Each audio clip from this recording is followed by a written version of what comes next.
The most thrilling, spine-tingling finish of the weekend, if not year.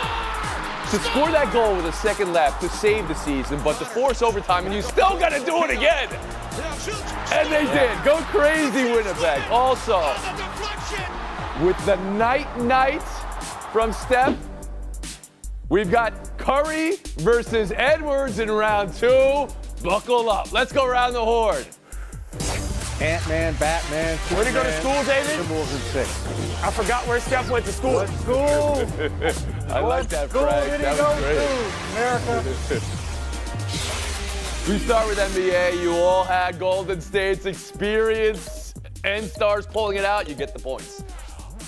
Players-only meetings would turn this around, evidently, after the losses in 5 and 6. And Buddy Hield's 22 in the first half of Game 7 and the run late in the night from Steph. And that has the Warriors on to Minnesota. Before we get there, Frank, what did the Dubs show you with the Game 7 road win? Your takeaway from Golden State eliminating them. They showed me that they don't have to just ride Steph Curry. How about the performance of Buddy Hield? This is a guy that came into the league as a 24-year-old, bounced around the league, did not even score in Game 6, then puts up 33 points. How unlikely was it? Last year with Philadelphia as a part-time player, he scored a total of 22 points in the first round. 20 of them came in the last game. So it's a guy who was barely being used. You showed the shot when Curry went over his head and Buddy Hield hit the shot. Then the quarter ends on that three-pointer. I really thought that was demoralizing. That 40-footer, that kind of got the Warriors going. I thought it really hurt the Houston Rockets. Says a lot about them because they were not good at home, but they showed you the toughness and experience which you need to win a Game 7. They had it. Houston didn't. Yeah, buddy. All right, KB, your takeaway? And they did that on the road? I mean, that's amazing.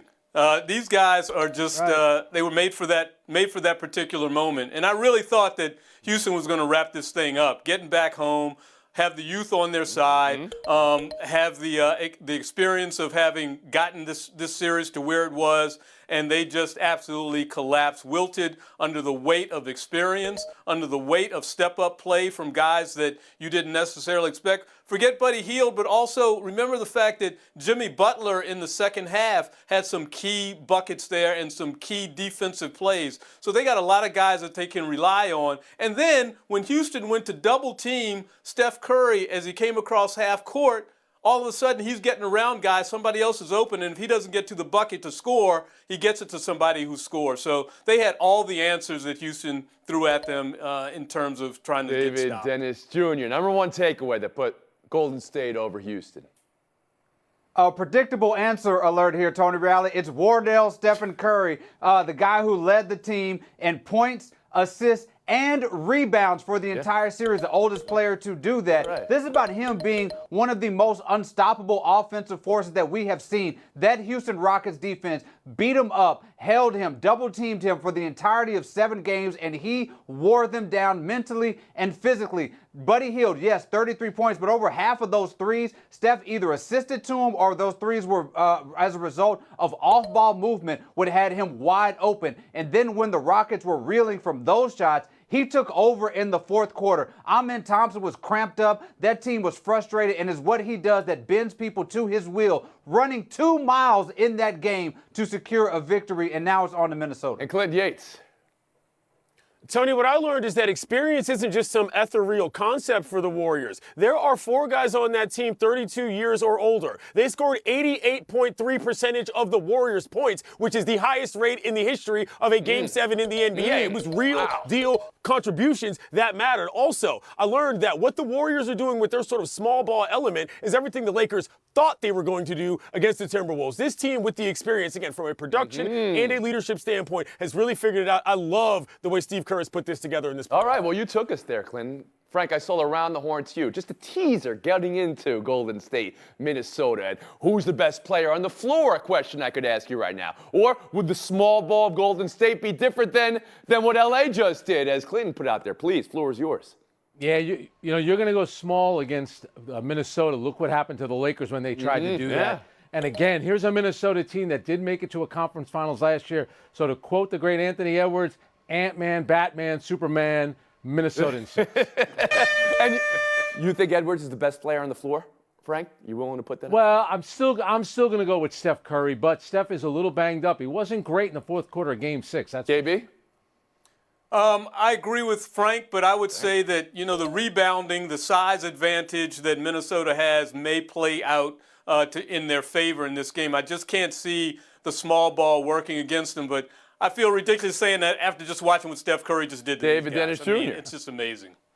Yeah, this is all about the size of Minnesota and that small ball of the Warriors. The thing the Warriors have over the Lakers is they are better equipped to play Rudy Gobert off the floor as they did with Steven Adams in that Game 7. I think they can get some of those mismatches and make it more All right, tough but for no, Minnesota. let's get to brass tacks here. You were very proud to say in the Detroit-New York series who the best player in the series was. Who is the best player in this series, David Dennis Jr.?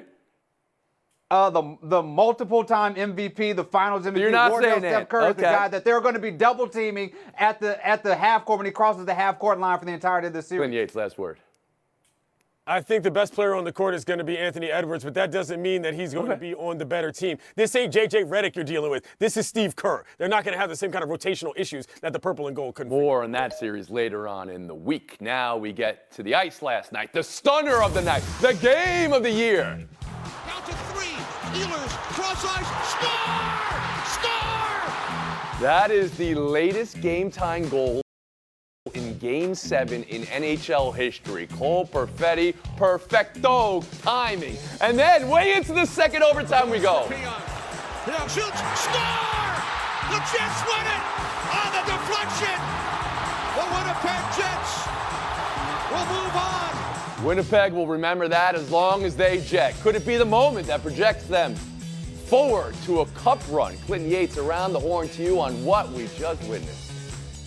Oh, man, Tony, the latest ever equalizer in Stanley Cup playoff history is crazy, and it was so awful as a choke job because you could see it coming, and it was a thing that had hobbled the Blues all season. 6-on-5 goals are an issue for this team. To give up 2 in 2 minutes, the 14th and 15th of the year, which leads the league, is unconscionable. I'm watching fan reactions on the internet all night last night. I could not believe how bad that was. And also, I want to say, there were people on this program who wanted to stick Hellebuck on the bench. He ended up being the third star in this game. I was not one of those people. No. Bit of a redemption story for him, for sure. Perhaps.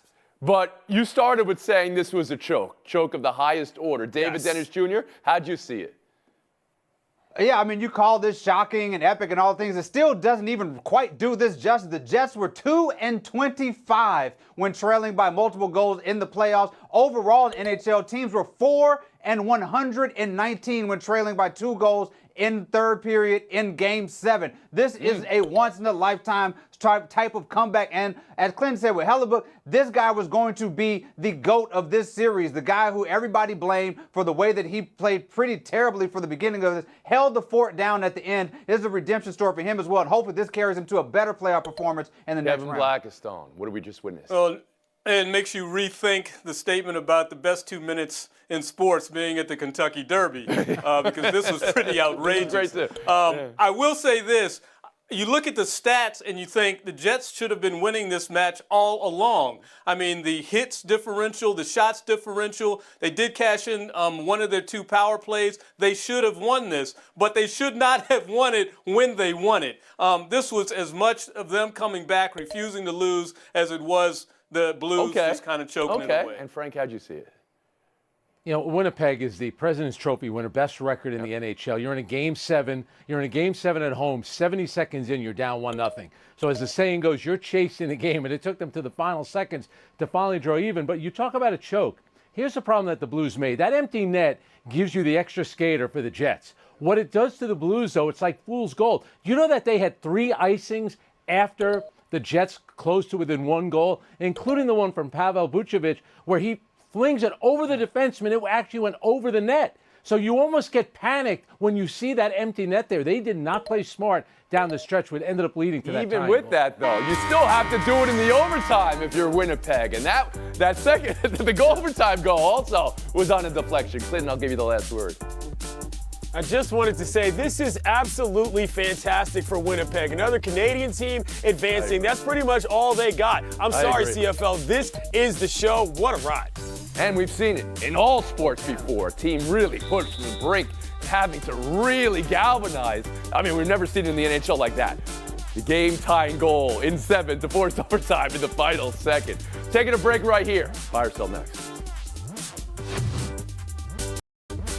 Welcome back to Around the Horn, coming to you from the Heineken River Deck at Pier 17.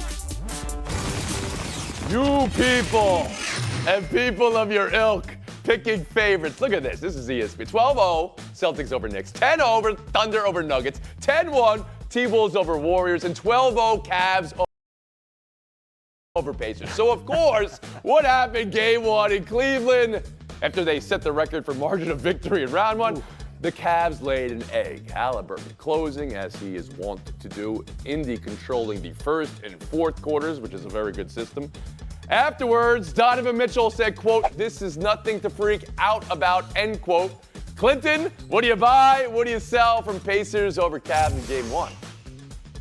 I'm selling this entirely from Spider. If you're not going to freak out now after dropping a game at home and you have myriad injury problems adding up and you're facing off against one of the hottest and deepest teams in the league, when are you going to freak out? That was the whole idea of being able to coast in the first round, is that you were going to have, that rest coming up to come out and lay an egg. That's a major problem for a team with championship aspirations. Concern coming from Plasma One. David Dennis Jr., you see it that way? Yeah, so here's what you don't freak out about. Let's not freak out about the fact that the Cavs could not make a three. Donovan Mitchell was 1 for 11 from three. The Pacers were scorching hot from three. But here's what you do freak out about. Darius Garland, this toe is a real thing, and it's a real big concern. Also, that double big lineup, they got outscored by about 20 points in 18 minutes. They were demolished. Those are two things that are going to be sustainable and problematic in this series. Well, that is a banned word, so that takes a point away, but I hear what you're saying, David. Kevin, this isn't your first rodeo on this program here. We've had a discussion like rest versus rust before. Was there rust for Cleveland? Was it an egg? Are the injuries piling up? What do you see? I think it was just an egg. I mean, when you consider that they had their worst point shooting outing of the entire season in this game, and then you look on the other side and the Pacers had their second best three-point shooting outing of the season. So it's kind of laying an egg, but you got to be nervous now, and I know my neighbor Ivan Goldberg, Mr. Cleveland himself, is shaking right now looking at this IL list just piling up for the Cavaliers. Okay, shout out That's for a your little neighbor. bit. I always appreciate Absolutely. that. Not sure that's going to get you points and around the horn, but you're talking about Garland. You're talking about Mobley. You're talking about Hunter specifically, who may not be available game two. Go ahead, Frank Isola. Yeah, when you mention that injury report, I don't mean to quote Kramer from Seinfeld, but I'm freaking out when I hear that. Of course you're going to freak out with that. Their offense late in that game, this was a team that moved the ball. They fell apart offensively down the stretch. At 99-98, Cavs are winning. DeAndre Hunter went up for that dunk. He got hit by Mathurin, called a clean block. They reviewed it. I'm not saying that's a flagrant. That's a foul. And not only did Cleveland not get the foul, they didn't get the ball back. It was Indiana ball, 23-13 run from that point to the end. Now of the game. Hunter status for game two at least is up in the air. Okay. Yep. David, I know it's your third anniversary on the show, and I know we've only got 3 weeks left on the show, but the bad word still exists for a reason. You don't even know what word you said. That's what I love about you, David. No clue whatsoever. We'll move on. Nuggets, no chance versus the Thunder. Look at it again. It was 0 for 10. But before we get there, let's talk about Game 7 this weekend, Denver over LA. James Harden once again thwarted by a Game 7. Kawhi Leonard, another Game 7 L on his resume. Clippers, best team in the league over the last month and a half, and now out in round one. Denver, on the other side, got that Game 7 win and the Russell Westbrook experience in victory. David, what you buying, what you selling here? I'm selling this as solely a James Harden story. Yes, he's going to get the headlines because of all the Game 7 collapses, but Kawhi Leonard needs to also hold this L. This is the second time that he's had a collapse in the Game 7 against the Nuggets. He also, yes, he put up more than 20 points, but he did not look aggressive. He did not look like himself. He goes out there. This is why you have a guy who only plays half a season to perform in Game 7s, and he did not show up. He should take as much blame as James Harden is getting. Blackstone? Well, at least Kawhi Leonard's got himself a ring. When we look back 20 years from now and we look at James Harden and all the things he did in this league in terms of a scorer and even a guy with assists, we're going to say, when did he get a ring? Who did he win with? Nobody. Oh, that's right, that Game 7 collapse. Oh, and the other one? I mean, he was a no-show yesterday, and that's what I'm going to remember. Well, everybody didn't show yesterday. It was 2 days ago, but I hear what you're saying. Frank Isola. Man, professor, for a college educator, you are a hard marker. I can't put. They fell behind by 35. I can't put all that on James Harden. Kawhi's got to take a bit of a hit. Zubac does as well. The coaching staff. Go back to that game 4. That's where it all changed. That Aaron Gordon, dunk to beat the clock. That should have been overtime game. Nuggets won it. That was huge. Yes, Frank, we remember because we were there. That was when everything sort of fell apart. But also, the first game of the season went to overtime, of the series, went to overtime unnecessarily. The Clippers just did not have the bite that they needed. The team, you have everybody you want it from a roster construction standpoint, and you come out flat like that, I don't know where you turn because Ty Lue has done a pretty good job. But otherwise, they just did not have it this series. Buy or sell 3 looking forward. Jets stars start later this week, but how Dallas got here, we'll talk about now. Thrilling Game 7 of their own. Mikko Rantanen in a hat trick versus his old team. The win coming in front of the dignitaries of the game. I'm talking about Emily Kaplan and Tim Cowlishaw. In the first 108 years of the sport, there were 3 2-goal comebacks in the third period to win a Game 7. In the last 2 days, there have been 2. KB, what do you buy or sell from Dallas's triumph? I'm buying this isn't just a hat trick. It is a hat trick in the third period of Game 7 to save the season. That's incredible. We've never, well, maybe we have seen that once before, but I wasn't there to see it, so this is incredible. Way to go, Frank Isola? And you do it against your former team that traded you, and it felt like Dallas was dead in the water. Think about the week that Russell Westbrook had. Lakers lose, he beats the Clippers in a Game 7. But what happened last night, you want to talk about revenge. That was a revenge game. But what are you talking about, Russell Westbrook? What? Please, Clinton Yates. Yeah, also, it wasn't quite revenge. I mean, he got traded to Carolina and then traded again. That was kind of why this was so fascinating. What was Colorado supposed to do? They thought they weren't going to be able to afford the guy at the end of the year, so they got rid of him. And that's why that end-game handshake was so special, because all the guys were like, man, this is awkward, but you did it, buddy. Great day for Mikko. I thought this was a really good story all around. Jr. I'll help you out, KB. First ever hat trick, third period, Game 7. First hat trick against a former team in Game 7. This is a historical revenge. Clinton, this is revenge. This is what revenge is made of. This people like me who are petty thrive on this level of revenge. There's going to be some petty revenge coming. Yeah. Frank Isola, this is also a banned situation. When we talk hockey, you talk hockey. You don't need to bring basketball into it in the middle of your answer there. That's enough to put Black and Stone ahead and into Showdown. Yates, Stone, Showdown next. Coast, West Coast. Around the Horn is brought to you by Popeyes. Love that chicken from Popeyes. You people and people of your ilk. 12-0 Celtics over the Knicks. Not surprising considering the 0 matches the Squadouche New York won versus good teams all year, but that was then, this is now. Clinton, Game 1 tonight. Can New York steal one? Yeah, I think Tibbs and the Knicks know that if they are going to have any chance in this series at all, they're going to have to bring their physicality, and this is the game they have to have. But when I was researching for this program today, to find out that these two teams haven't faced off against each other outside of the first round, past the first round rather, since the Reagan administration, I was stunned. That is really wild to me, but yeah, I think the Knicks get it tonight. Well, I don't see them stealing one. Maybe they'll get one in New York, but I think the Celtics are too good. And not only that, they're coming off of a grueling series while the C's have been sitting at home with their feet up in the Barco Lounger. I think that'll pay off. Showdown 2, Scottie Scheffler. Talk about full circle moments. This is Scottie at 6 with one Byron Nelson. This is Scottie at 17, making his tour debut at the Byron Nelson. And now, finally this weekend, Scottie setting the course on fire. 31 under par, won by 8 strokes. And tied the PGA Tour record for lowest score ever over 4 days. 253. What's the most impressive part, KB? I don't know, maybe the eagles that he strung together, or how about those, the birdies that he strung together, the 3 eagles that he had. But as the only person here who has covered the Byron Nelson, let me just say that's a really cool homecoming story for Scottie Scheffler, a guy that people like. Yates? Can I just say overall, between all the back and forth between different leagues and who's going to replace Tiger as this, that, and third, Scottie Scheffler is the face of golf. That is the point here, and I think that is very good. As you saw him growing on up. Now he's the man. Yeah, good for him. But the point, move forward with Showdown 3. Caitlin Clark's return to Iowa yesterday. Here's Clark. Wow! You bet! From beyond the logo! Beyond her logo. 6-footer in this game versus Brazil. Her feet landed on the mark where she hit the shot that they put on the court. Yet no defender there. Clinton Yates was defense, the right defense of Clark there. I just want to say overall, this was a fantastic moment, just like Chicago going to LSU so HVL could get a moment, just like Dallas going to Notre Dame so that Enrique could get a moment as well. They did this exactly right. And Brazil said this is the most people that team has ever And that's fine. That's fine, Clinton. But were these Brazilian women watching the videotape? Caitlin Clark's bringing the ball up. Nobody's picking up the ball. What's one of the first things you learn in basketball? Stop the ball. And they let her pull up at her spot. I love it. Stone's going after the defensive schemes. There it is. Take the FaceTime, KB.